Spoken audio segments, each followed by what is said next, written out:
I feel the sadness of the trumpet in every corner of my heart, crying on, sighing on, as I do.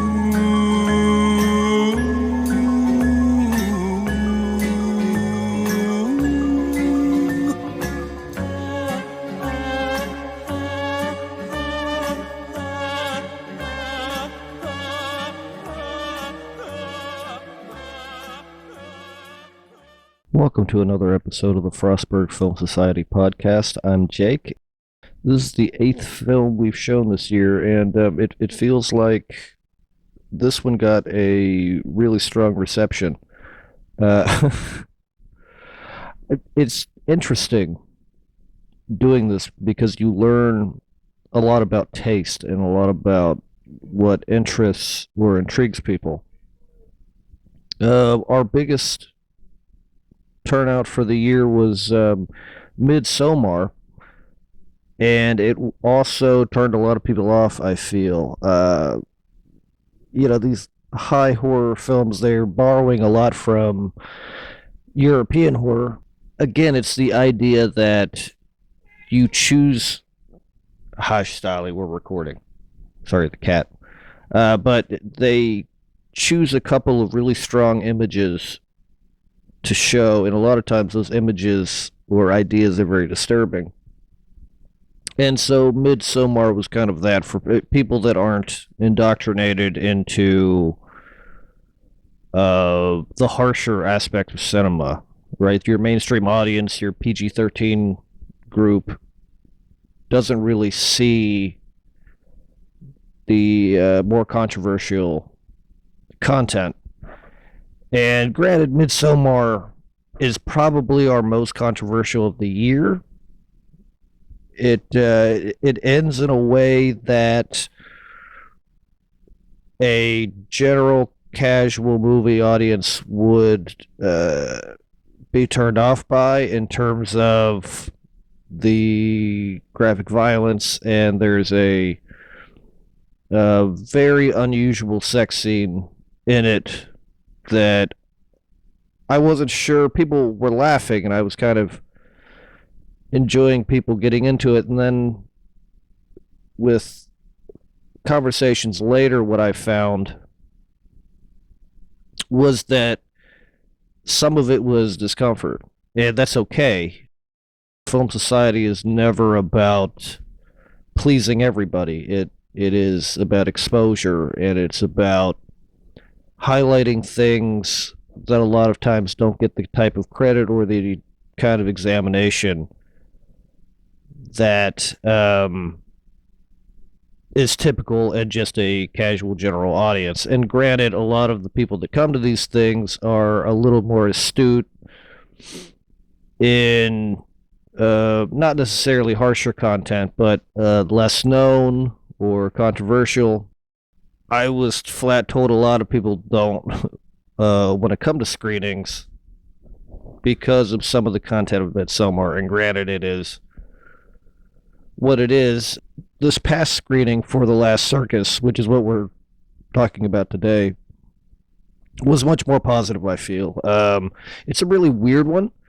It's foreign, not just in terms of production, but in terms of ideas and content, than what your general American audience is used to. It has ideas in it that are bizarre. It has visuals that are bizarre.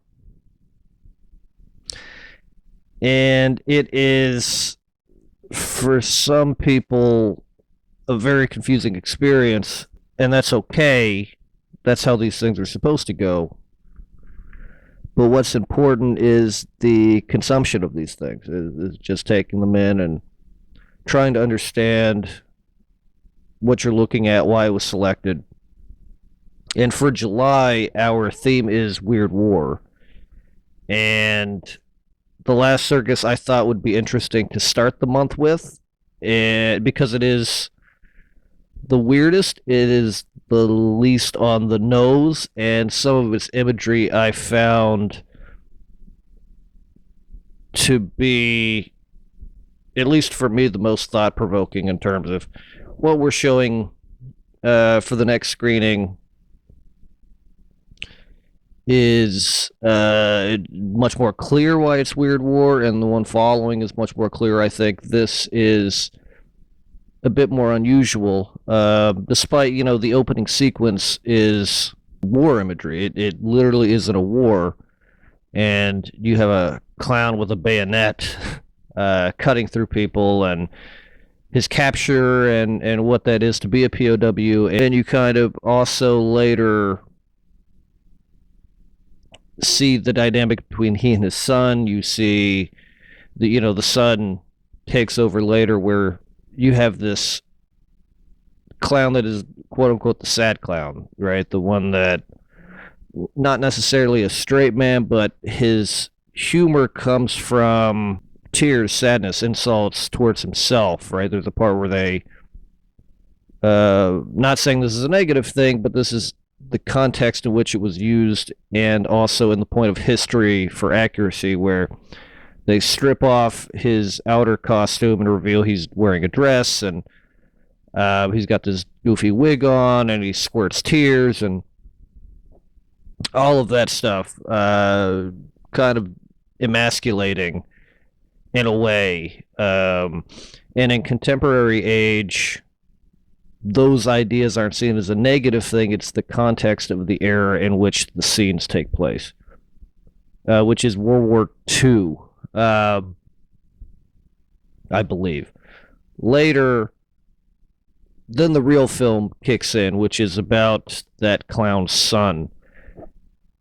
And part of the reason I wanted to put The Last Circus up front was because they take kind of iconic or cliche images and ideas that are typical for war film, streets exploding and car bombs, and being surrounded in a building by militarized police, but you're still talking about militarization.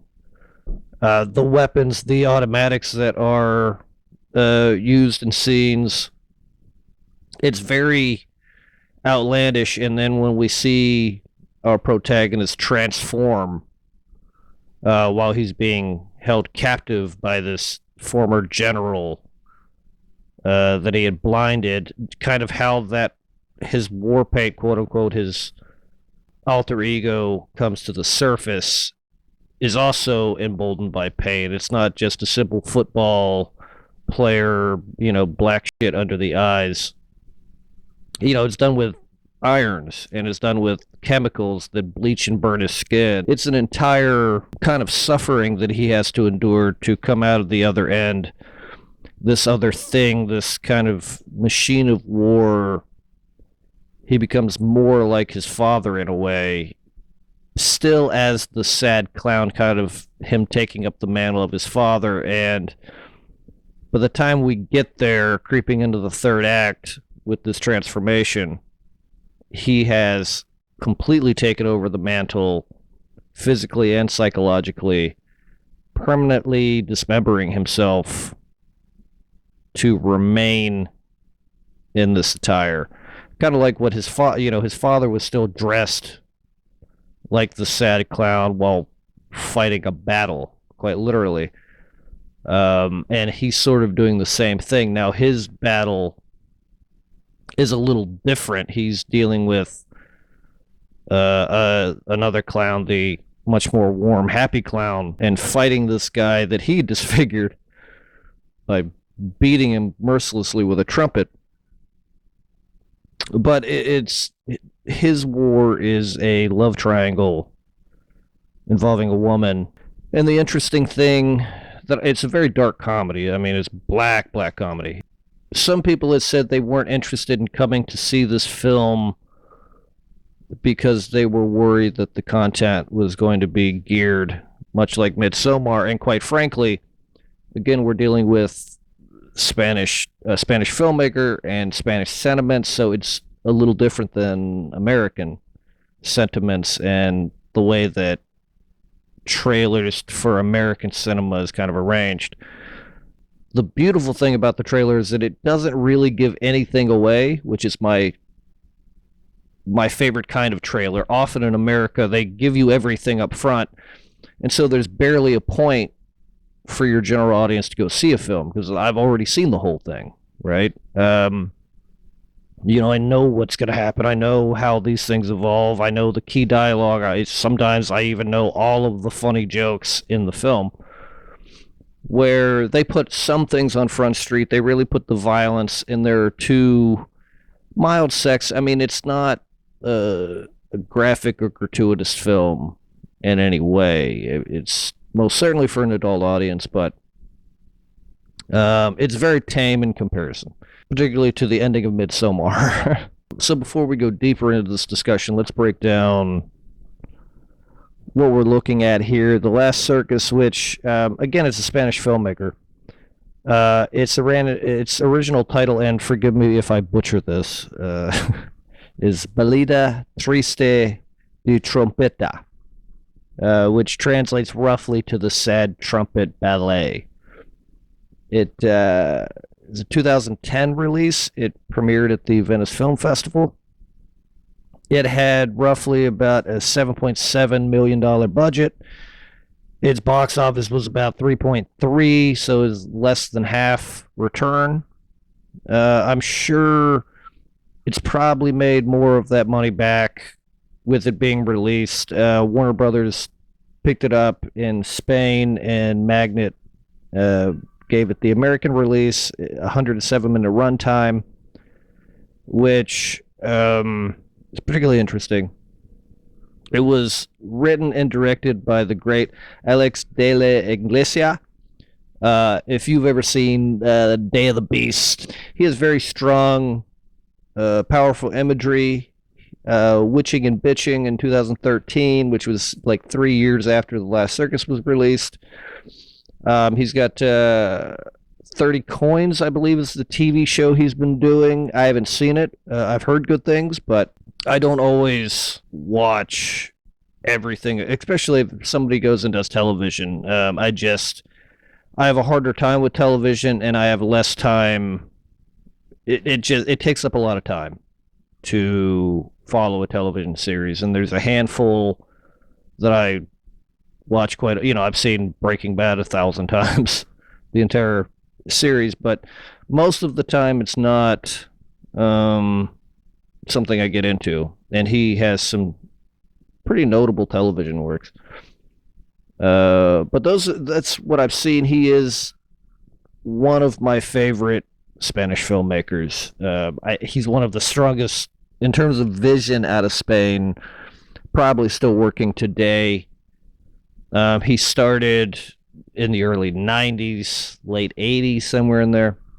His works, particularly his auteur work, right, which is the stuff that he writes and directs, is different. It's unique. It's very clearly his. He tends to mix beauty and disgust. Disgust might be a strong word. It's not necessarily horror imagery, but kind of the darker, disturbing things together in this really interesting, beautiful way. It's not...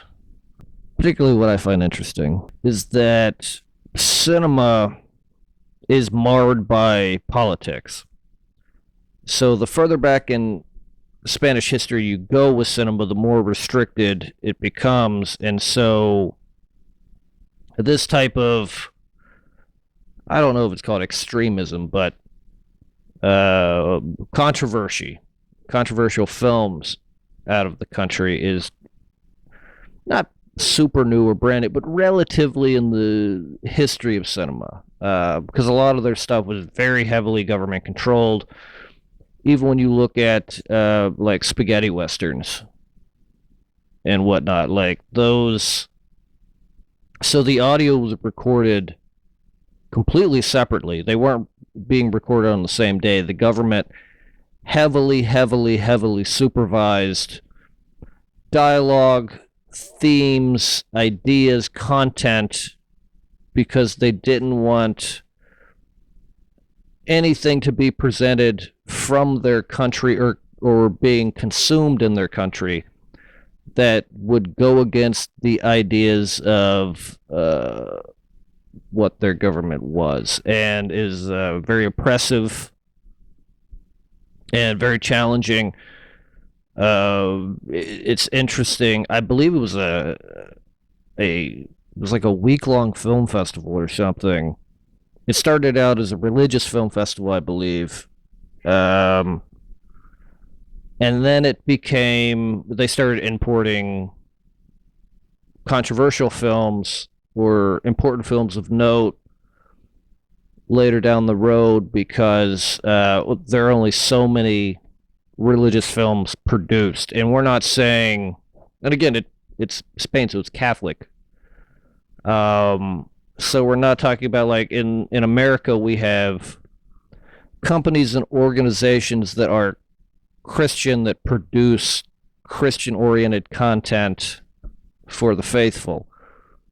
And much like Christian music, it kind of is its own thing, and it's got its own system completely. Like, for example, in America, music, now it's even more different. Prior to the streaming service situation we are, it's how many records are sold, and there's gold, platinum, and silver.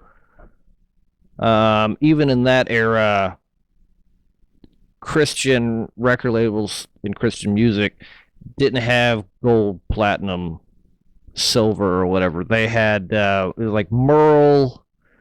I forget, but it was completely separate unto itself. They regulate it completely separately unto themselves. And this is also in America. We have a situation where, like, the Mormons, for example, are very, very restrictive on the content that they consume. So the vast majority of everything is not. It's like they won't consume or watch that any of mainstream entertainment, really. I mean, even something as simple as a lot of times a PG film is too much for them, which I think is a bummer. But Spain was very much that way for a very long time. And this film festival that I was talking about, when they started getting things like A Clockwork Orange in, I think there's an entire documentary about this, actually. It's super interesting. When those films started getting in, and then a lot of other, then Fellini started coming in, and then it started to change the psychology of the citizens in the country. And if you were a cinephile in Spain, you would have to go, take a holiday in Europe or something to see a lot of the stuff that in the circles of the era people talked about, something like 400 Blows, or most really great film was banned in that country at the time. So all of the French New Wave stuff really wasn't getting in. Any form of extreme horror cinema wasn't getting in. Anything with controversial ideas most certainly wasn't getting in. And anything that was anti-communist or anti-dictatorial, is that a word? Dictator? No, that's not it. But anything that opposed their government's way of operating, basically. Modus operandi was forbidden. So it's very interesting, and it sort of puts cinema in a different context than what we think of it today. Because all of a sudden, film becomes a reason to go to another country, right? And you spend all day in the cinema watching tons of stuff that in your native, home, you would never, ever, ever have the opportunity to see. And then you come back changed, you come back different, because then you can have these discussions in hushed tones and extreme privacy, I would guess, about what you saw and what these things meant to you, how they feel, and what they represent. super interesting. So something like The Last Circus, or just Iglesias' body of work as a whole, is really new for Spain, and it's really exciting. And I tend to gravitate towards works that move to the rhythm of their own drum, so to speak, right? Like the stuff that really makes an impact on me is the stuff that's really unique, and it's not necessarily about controversy. A lot of times it's about a new viewpoint or a new way of seeing cinema or exposing an aspect that I didn't even know existed. And that's stuff that really gets me excited. And this is most certainly that, because at the end of the day, what The Last Circus really is three different films. Each act almost feels like its own thing. You have the beginning flashback with the father explaining everything that's going to unravel forward. And then you have Act 2, which is the son's evolution and growing up and working for the circus with the happy clown, who is nothing short of a sociopath. Just the craziest asshole ever. And of course, the woman that becomes the center of this love triangle, he just beats the living shit out of her. Like, it's some of the violence is awful, and in fact, that's one of the first things you see after they perform or whatever. They go to what I'm guessing is like a Spanish coffee shop, like a late night, basically a diner, what we have here in America, like a greasy spoon. And the dude just punches this woman in the face and stomps her while she's on the ground. It's awful. But it kind of shows the brutality that is actually in him, particularly when he's drinking. That's a thing that comes up a lot, which I don't like, that excuse of like, oh, he was drinking, so he becomes violent. Like, I know a lot of people that drink, and like, the guy that becomes violent is not the guy I'm going to hang out with. And in fact, is not the kind of person I want to be around. Like, if you're going to go psychotic and hurt people, I've got no interest in you. But it highlights a lot of really interesting ideas that are embedded in this, right? And that's another. This is very much. There are a lot of war metaphors and imagery and iconography in this. But anyway, you see who he is as a person, and it's sort of where he devolves after he's beaten senseless and put into the hospital. When he returns, it's almost like he becomes more animalistic. And when he finds the woman after she was beaten severely, he was beaten to the point of going to the hospital, he returns to the circus for her to find her having sex with this psychopath. He goes apeshit, takes a trumpet, and beats the other guy senselessly. Once that happens, because he's in a hospital gown, he's like fresh out of the hospital, still in the gown, not in street clothes. He then has to flee to prevent himself from being arrested. And the beating that he gives this guy with a trumpet is, I mean, he disfigures this guy forever in a monstrous way. And that starts leading towards the end of Act 2, where he's living in the woods, eventually completely naked, wandering in the mud and hiding in a cave, eating raw deer meat.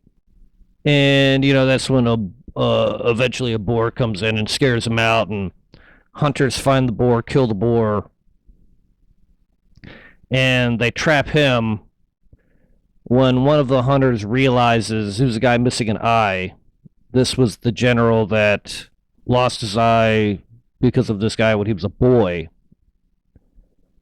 And this was also the general that killed his father in front of him in a mining situation. His father was basically sent to take part in slave labor. he decides that he's going to imprison this guy and turn him into a slave, just like his father. But instead of in a mine, he makes him a dog. And they go hunting with other wealthy white guys, like bird shooting, which is basically like people throw birds in the air and these rich guys with guns shoot them down. Doesn't seem much like a sport to me, but what are you going to do? Again, it's Spain. It's a different sentiment. And this guy, our protagonist, is then put in the situation where when they shoot a bird down, he's got to put the bird in his mouth and bring it back to them until one of the other hunters feels bad. This guy's being treated like a dog and tries to encourage him, but our protagonist bites him and bites the hell out of his hand. And then they decide when all of these wealthy elite fellows are gone, they're going to put our protagonist down. They're going to kill him. They're going to shoot him to death. And they lock him in this place full of, I'm not entirely if it's like spoils of war or if it's like a storage place for like various holiday decorations and spiritual monument. I'm not entirely sure, but it's not made particularly clear, and I'm not familiar with dwelling in a castle and what these spaces are. And I couldn't really find a lot of information about what this is. I guess if you are part of that echelon of things, that this is just common knowledge. I don't know.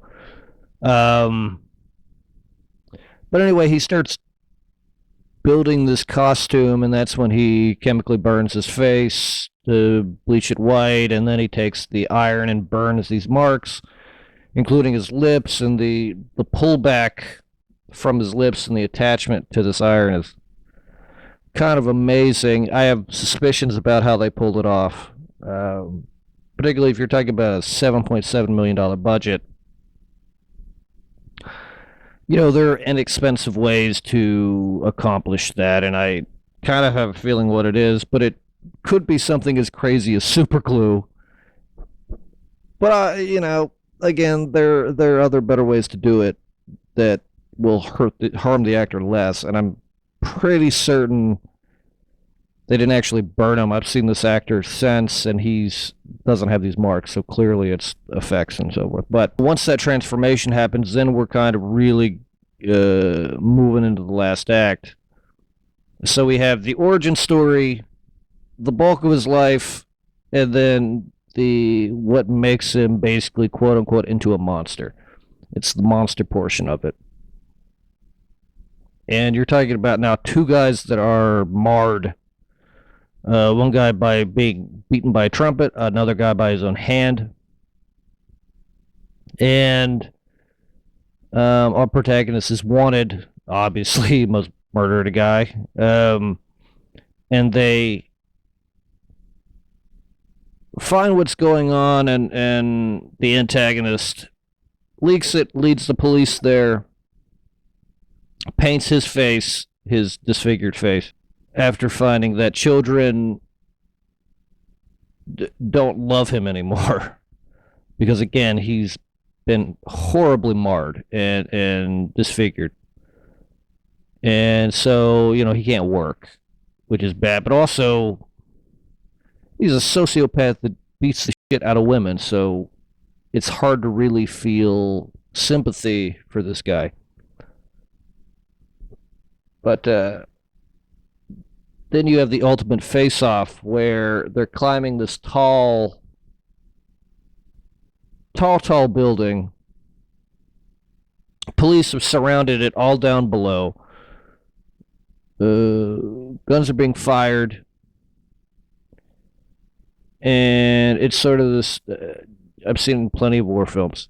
We're at the top of this high tower, and this is where you realize that this very, very dark comedy is transformed into a tragedy. And at the end of the day, neither man wins because their love interest is killed horrifically, um, in a very very effective way. In a It's not brutal or that violent, or it's not bloody at all, but it is kind of horrific given she's kind of a trapeze artist and she works with the, what is that called, the like the ribbons or whatever that is, um the twirling thing that excuse me, the artist Pink was known for, and actually she was injured doing this, so I'm not sure. But then they're in the back of the police car together, and it's sort of, or it's more of a paddy wagon, I suppose.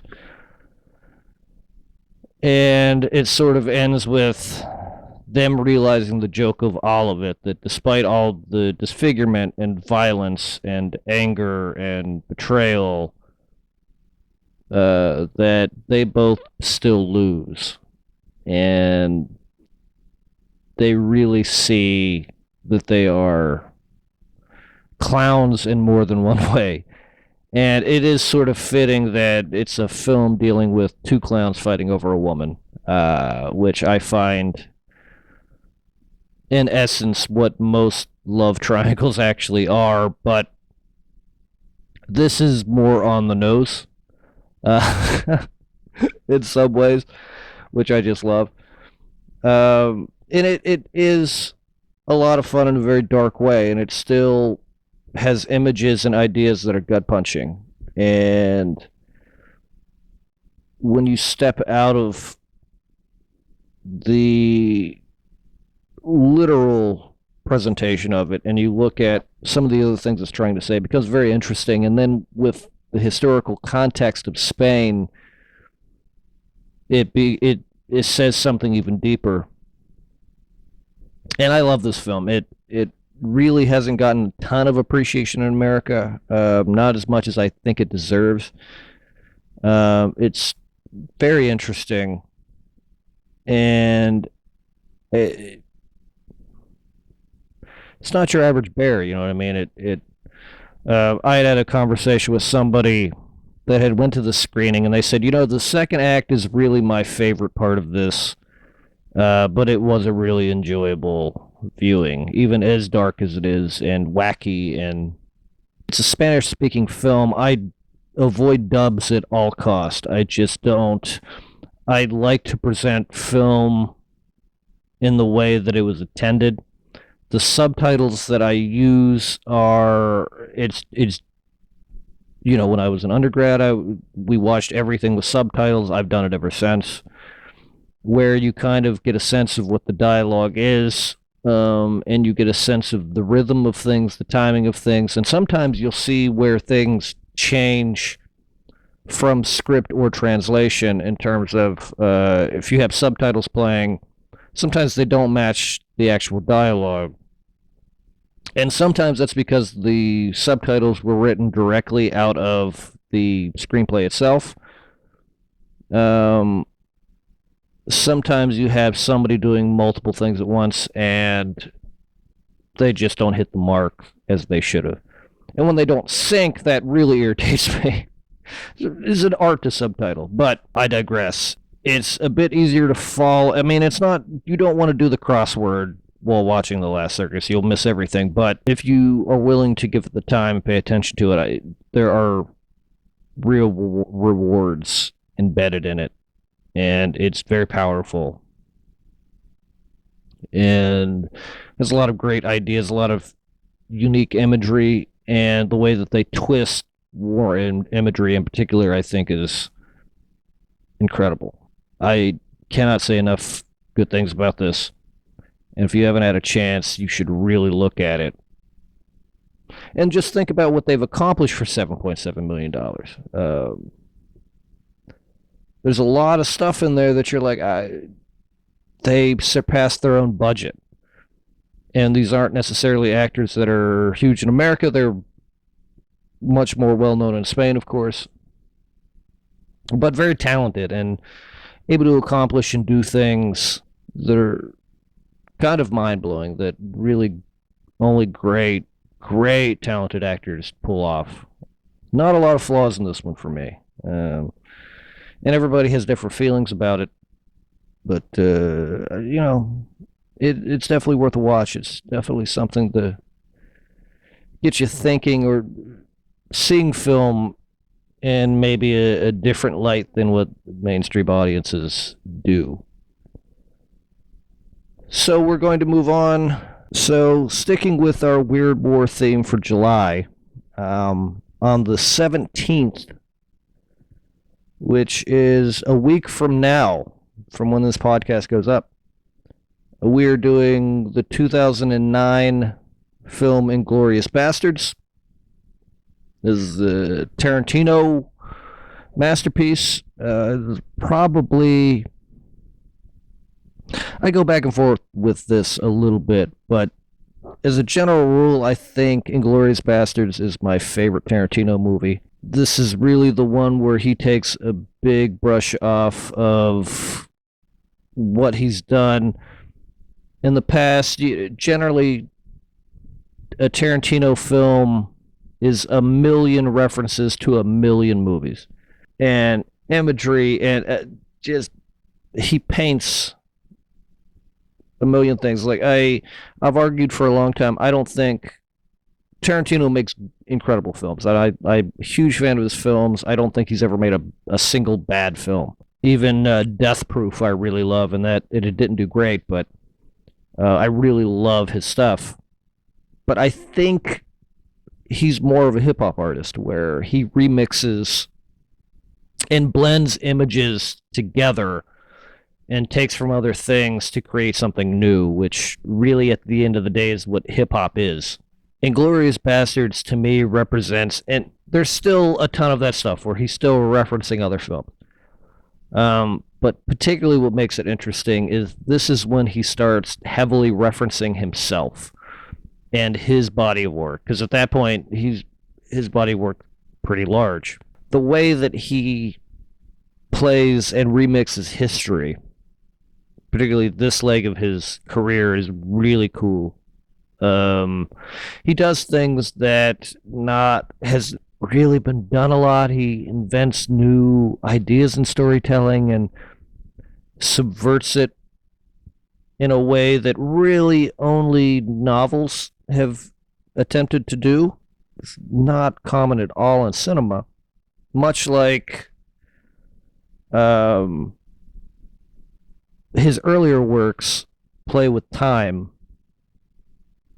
and move things around to make them more cinematic for big reveals and things, where it's doing something similar with history. And the world that he created, all these things are tied together. And so if somebody broke into a theater and shot Hitler in the face 400 times and ended the Nazi party in that kind of way, the world would be very different. And it's a band of kind of ragtag crazy people, basically. And they're going after these the Jew hunters, as they call them, right? Christoph Waltz's character is incredible. And I've got a billion things to say about it. I'll wait for the screening of the next podcast.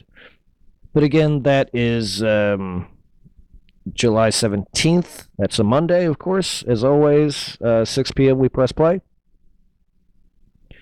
And I think this is going to be a great one. This is a great film. Very powerful. A little bit more leaning into the mainstream than a lot of times we typically do, but there's a great reason for this, and it fits perfectly in the Weird War theme for July. So, yes, Gundry Hotel Speakeasy. The last Circus, we moved up to the ballroom and projected it properly and all that. We may or may not do that again. We'll let you know in future postings, but yeah, it's going to be a blast. And again, as always, before we go, huge thanks to Donnie and Phil Carter and the staff here at the Gunter Hotel. Super supportive, been great. They really kind of make this thing awesome for everybody that comes and takes part.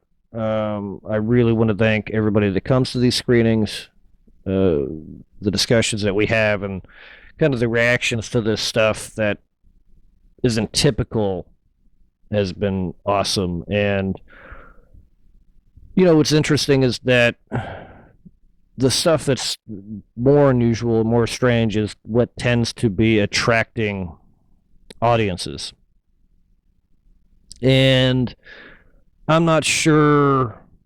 I don't know. Like, part of me wonders if it's the Tubi of it all, right? Like, Tubi has become a massive platform, really popular, and they show a lot of B stuff, a ton of low budget stuff, things that you've never heard of, bad movies, great movies, niche movies, like, and as many people, a lot of people spend a great amount of time on Tubi, and so I wonder if that's part of it, or if it's, the mainstream stuff is played all the time everywhere, and so there's less enticement to come to that. Like, Jaws didn't get a big turnout, and then I find out that across the street they too played Jaws. So that's interesting to find out, and it is really cool to see that.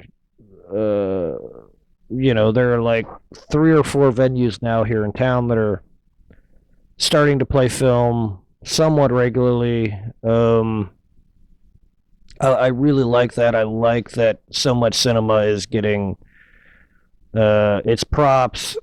And again, the most important thing to address with all of this, with so many options now, is keep in mind the Palace Theater here is one of the very oldest still standing Nickelodeons in America. It's a beautiful building. Right now, they are screening about a film every month to help raise funds to get a new roof put on, which, if I was told right, is like a 6-figure requirement to get that done. And we really don't want to lose the Palace. It's not just important for Frostburg's history, but it's important for cinematic history and American history overall. And they've done a great job preserving it. And I hope that people turn out for them and certainly take part in helping keep this thing going and making sure that it gets the love and the TLC that it deserves. So please, for the Raise the Roof stuff, please go out to those guys and support them and see movies there. And know that seeing a movie there is taking part in one of the very oldest traditions of cinema, point blank, period. People have been sitting in that theater watching film for many, many, many generations, and hopefully we can continue going to see films there for many more after. It really is a great space, and great people take care of it. Thirdly, I got to thank MSAC again. It's the Maryland State Arts Council. They keep the thing going for us, and they've been super supportive and ensured this thing is going to be running all year long. If you are a resident of Maryland and want to find out how to get involved, or if you want to see if you can get a grant for an art project that you want to do, it's msac.org, msac.org. Great organization as well, great people. But until next podcast, the 17th again, Hotel Gunter, we're doing Inglourious Bastards. 6 p.m. start time. All right. Have a week.